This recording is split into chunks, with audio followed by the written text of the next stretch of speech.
Budanadin dim tananadim Nadrudim dim tanana tadaratani Budanadim dim tananadim Nadrudim dim tanana tadaratani Budanadim dim tananadim.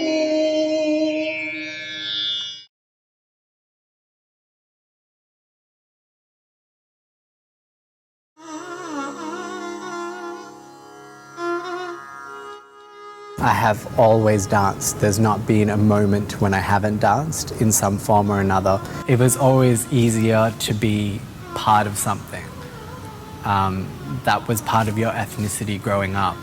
Being the only Indian kid in a ballet class or a jazz class or a tap class is a bit isolating. So I thought that Bharathanatyam would be the way to go.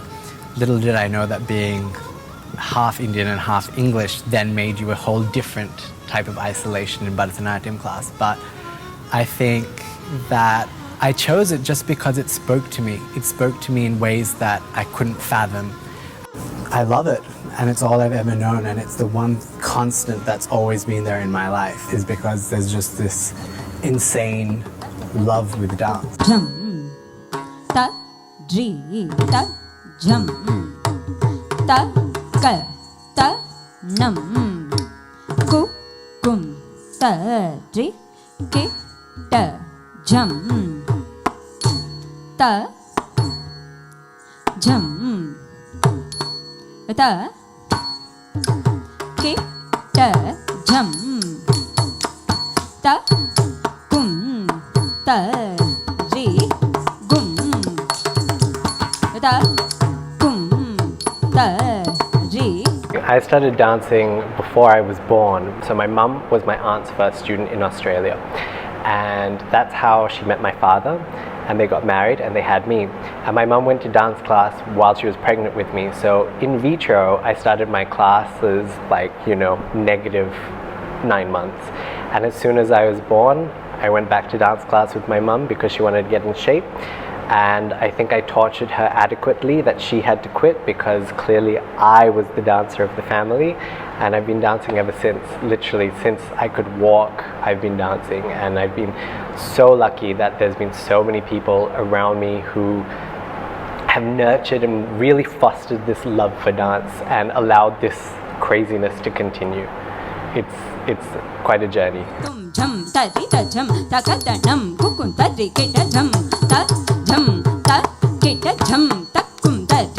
I think when your aunt or your family member is your teacher, and growing up in Perth, Western Australia, which was a very small Indian community, there's a lot of pressure to be a really good dancer, but because at the same time you're the nephew, you don't really get class because everybody else gets priority, so you have to be brilliant without all of the class that everyone else gets. Plus I come from a family where we all went to dance class, all of us. So it's not that you just get critiqued by your aunt. I got my mother telling me that I was doing it wrong. I got my cousins telling me, my aunts telling me, my dad telling me. Our performances or our annual days in Perth were like a full-blown family affair. They were like, it's like if you've ever watched My Big Fat Greek Wedding, that's exactly what happened. Every year there was a dance concert in the Kalevani dance school, like legitimately, not one thing less.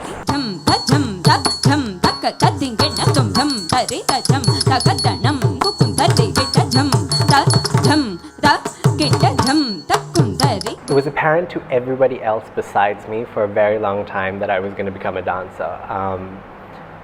Coming from Perth, the idea of being a soloist wasn't something that I knew was an option.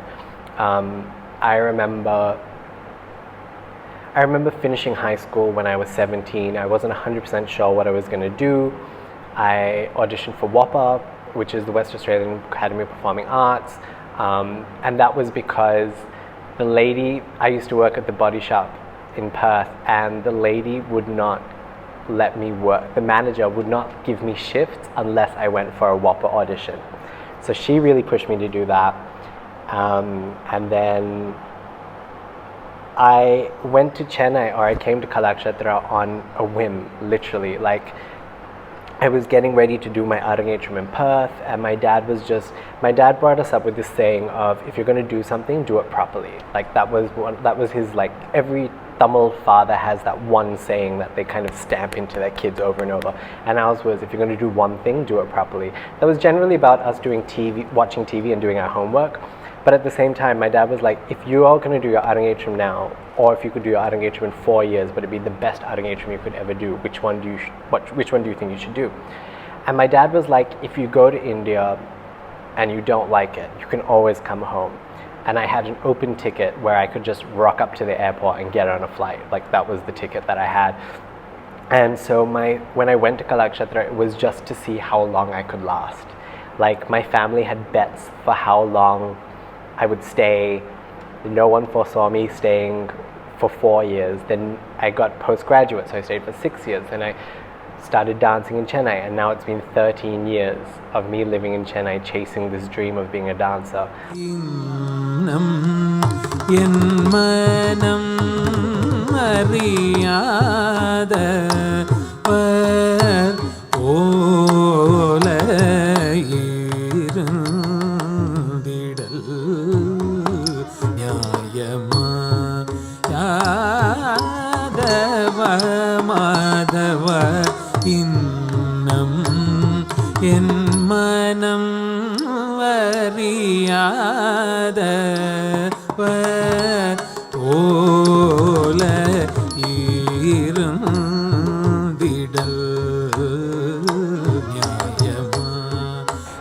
To say or to pinpoint the exact time that I started to love dancing, there is no point. I don't think you do what I've done with a conscious decision. I don't think that you can be like, oh, today I love dance more and more. It's a relationship that needs constant watering and tending, and it is like any other relationship you have in your life. Sometimes I hate dancing, sometimes I hate it because it's very difficult trying to make a living off something that you love.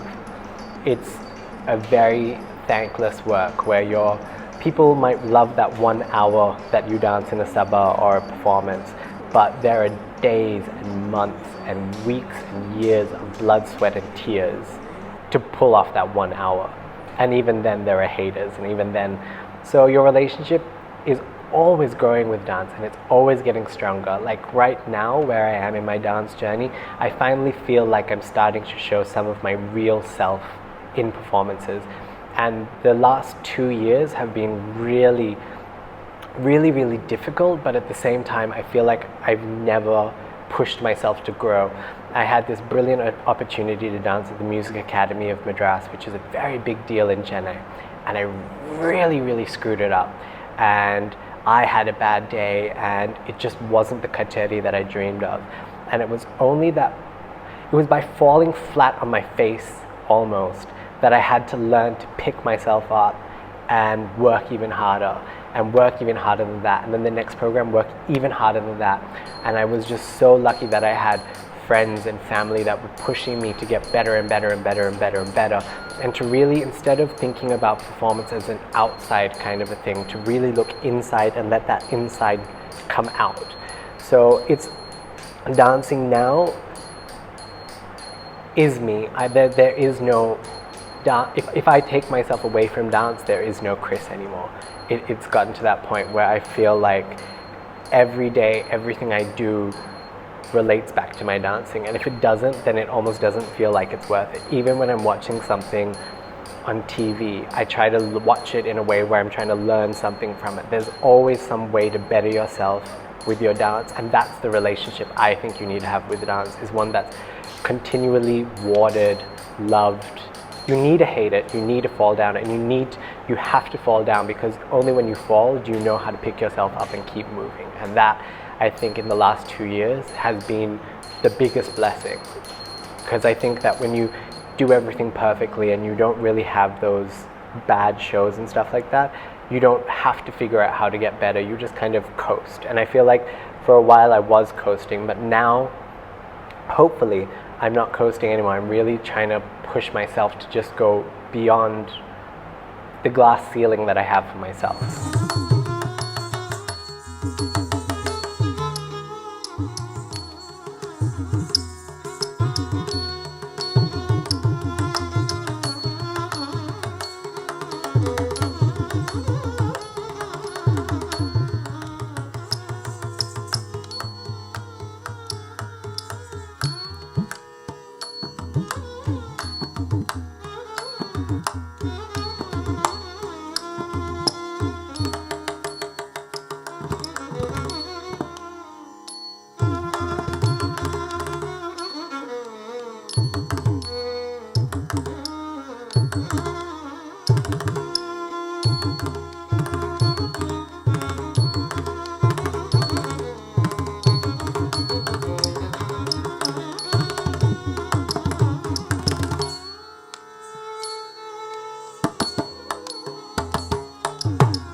மனம் அறியாதவர்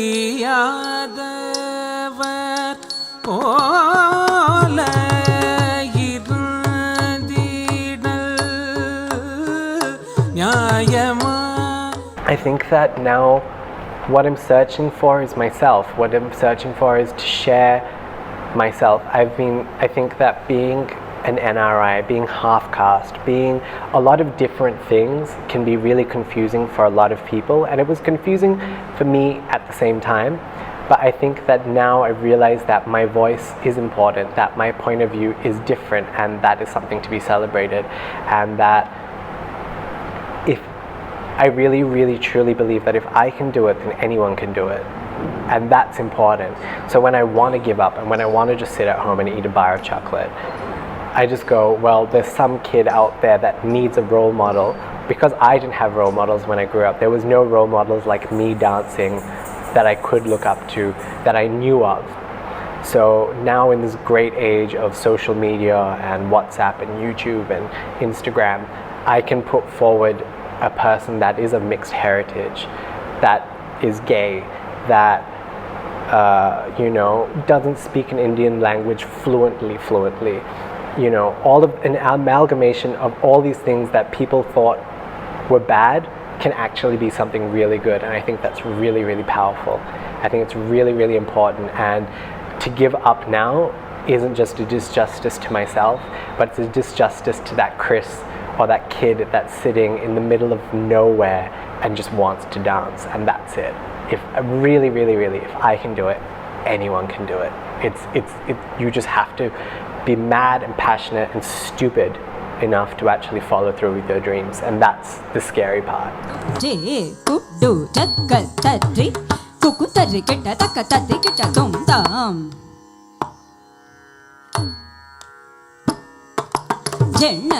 Jhannaku tari kuku tari kita taka tari kita tum tam kutaje kutane dhrugur taka tum tari kita tum je kudu jakka tari kutare kutane kutajam taku tari kita kuku tari kita jam tari taka tari kita tum jhannaku tari kutare kutane kutajam takuntari ketta kukuntari ketta jam tari taka tari gena tum taku thanaku tari takuntari ketta taka jam takanam takarum tari gena tum tanaku thinaku tari takuntari ketta taka jam takanam takarum tari gena. I just performed in Perth, and it was literally one of the most magic performances I've ever done, and it wasn't because I don't think it was because it was a brilliant show per se, but there were people in the audience who have known me since I was born. Like, there are people who have seen me dancing around the temple, who have seen me dancing for the past 30 years. And this aunt who we've been family friends with, Yesho Punudare, and her foundation, the Indian Eye in Perth, brought me not as like a filler, not as oh, this kid could dance before or something. She brought me as an artist. She brought me as the main performer for this evening. One of the best halls in Perth. Lighting, you name it, I got it. These are things that are amazing, especially when you're just that kid Chris that dances in the corner. But what was really made it so special for me was that my family, people who've known me since I was a baby, who saw me at my christening and stuff like that, got to watch me dance. And the feeling of sharing that I got that night, I don't think I will feel for quite a while, because I really just wanted to share everything I had learned on this 13-year journey in the space of like an hour and a half. That's a lot to fit into an hour and a half. It was just amazing to be given that opportunity and to share with people who know how big what I've done was just, I don't know, words can't describe it, because I cried. I think I cried in every item because I just couldn't believe that I was doing it. I didn't do it the Lana that Kacheri because I ran out of time, and I kind of had to go, okay, like Yeso auntie was like, can you do one item and finish? And so I was like, do I do it the Lana and make everyone happy, or do I do Jagado Dharana and make myself happy. And I chose to do Jagadodarana, and I've never made that kind of a choice. I've always gone, oh well, people like to watch me jump around, so I'll do that. But this time I was like, no, I'm gonna do this piece because it means something to me, because my sister's just had a baby and I have a nephew, so I know how special babies are. And even though Jagadodarana is about Krishna and Yashoda, every baby is that special. Every baby has that little bit of God in them, and that's what makes babies so, there's something so wonderful about playing with a baby, is that you see that divine element in babies. That's the truth of a baby. So I wanted to share that. I wanted to dedicate it to my mum. I wanted to dedicate it to my sister. I wanted to dedicate it to Owen, because you don't get opportunities like that here. You don't get to dedicate your work to people that you love and to have them to actually watch it. It was really, really, really special.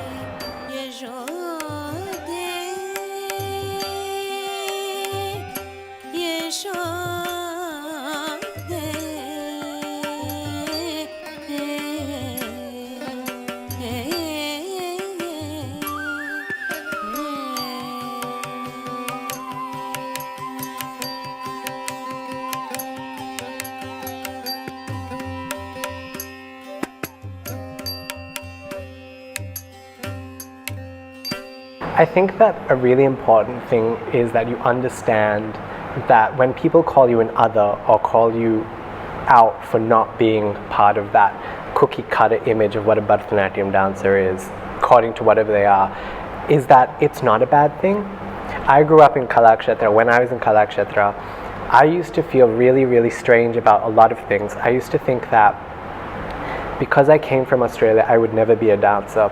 I used to think because my parents had money, and it's not like we were wealthy, but because we were comfortable, I could never be a dancer. I was led to believe that the struggle of a dancer has to be so hard, because only then does dance come. I remember calling my mum upset, saying, why do we have money?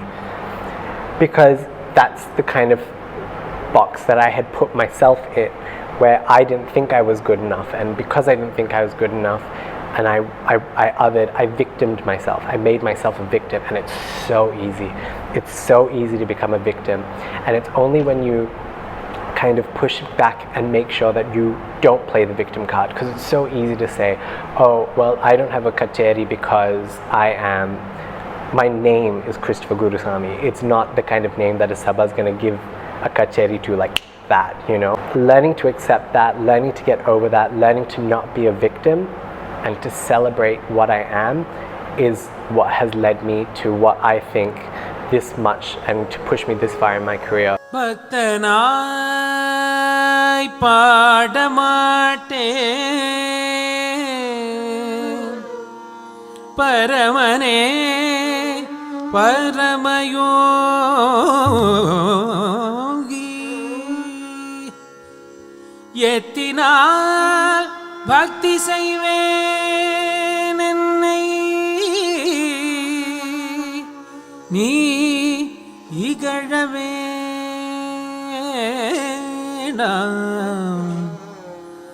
முத்தனே முதல்வா தில்லை அம்பலத்தே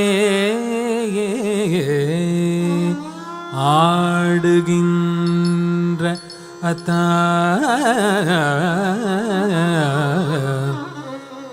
உன் ஆடல் காண அடியேனே வந்தவாரே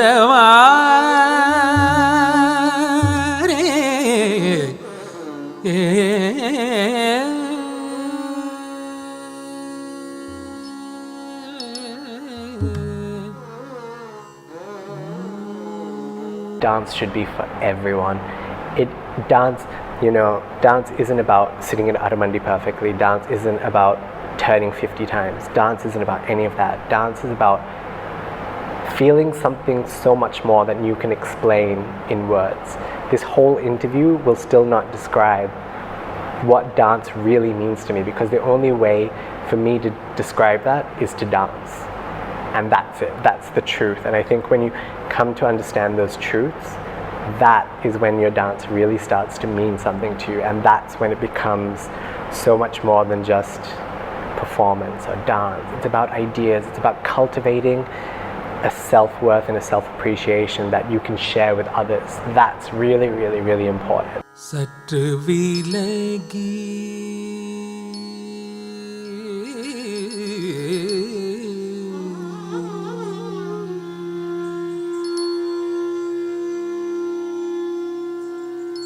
சற்று விலகி இரும் பிள்ளை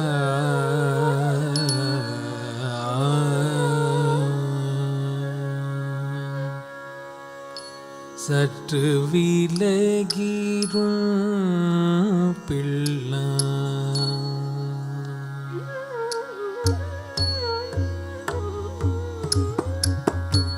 சற்று விலகிரும் பிள்ளை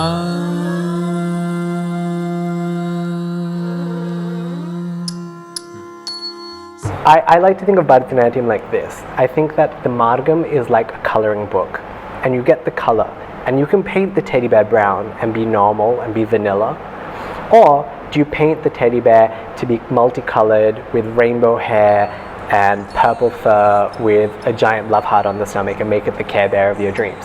Those are your options, and it's up to you what you do with that picture. That is what dance is. It is that coloring book. You know, the drawing like that. That's what dance is. What you fill, what you put into it, how much care you put into that drawing is all up to you. It's not about your teacher, it's not about your style, it's not about any of that. Dance is that. Dance is that picture, and it's really your own choice to color that the way that you want to color it. And that's when dance becomes more than just this kind of like cookie cutter, it should be like this kind of thing. And that's when I get excited to watch dance, is when I'm watching a dancer who gives no F's about anything and just wants to dance. That's fun. That's exciting.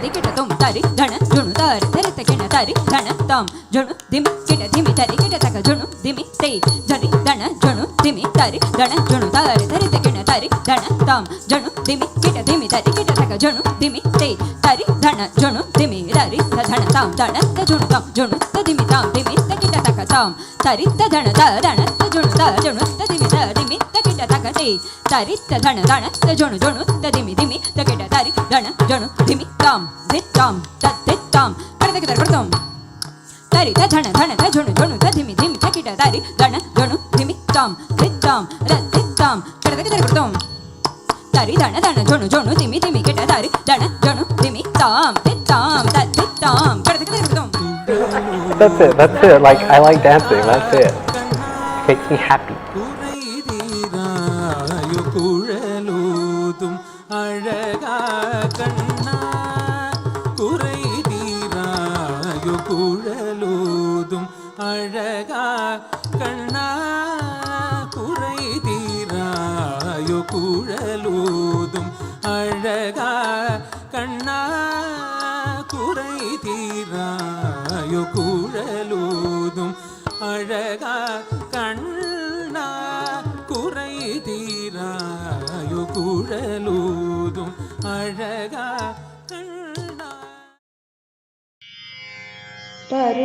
ಪರುಲನಮಾಟ ನಮ್ಮವಧೂ ಪ್ರಾಣನಾಯಕ ಪರುಲನಮಾಟ ನಮ್ಮವಧೂ ಪ್ರಾಣನಾಯಕ ಪರುಲನ್ನ ಮಾಟ ನಮ್ಮವಧೂ ಪ್ರಾಣ ನಾಯಕ ಪರುಲನ ಮಾಟ ನಮ್ಮವಧೂ ಪ್ರಾಣ ನಾಯಕ